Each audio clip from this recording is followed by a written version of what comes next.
Maggie Leathers, and I'm from Las Vegas.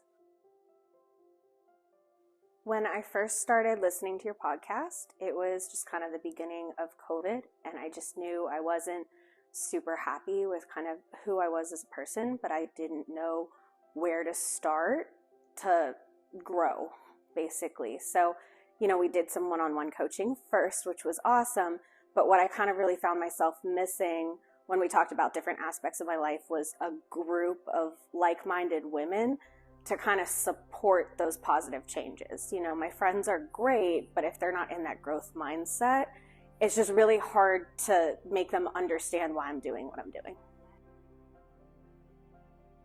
I would say probably the ability to get more feedback on stuff. So when I'm thinking about making a decision or if I'm struggling with something, I like that there's different points of view in the room. So it's not just a one-on-one, here's the coach and here's my problem. It's other people that can kind of give you a different perspective.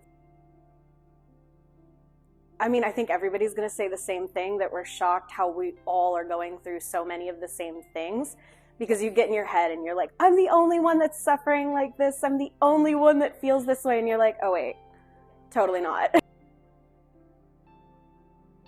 Just so much more personal. Like when it's just a screen, it doesn't even feel like a real person sometimes. Like until you can actually hug somebody and sit next to them at a table, you just don't really have that same sense of knowing them. So it's been really cool to make the next leap in that relationship. Definitely just more of the coaching sessions. I always kind of joke, if you're not crying at some point during the coaching, you're probably not doing hard work, and I have not cried yet, so I do expect that'll happen.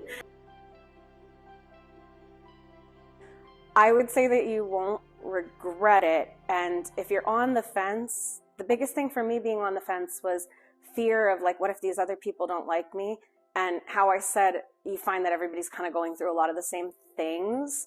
You don't really need to be afraid of that.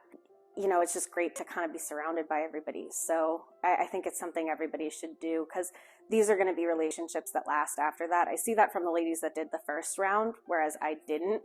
They're still in little text message groups. They're in contact. So it's something that'll carry on past just the 6 months. It's definitely worth the investment.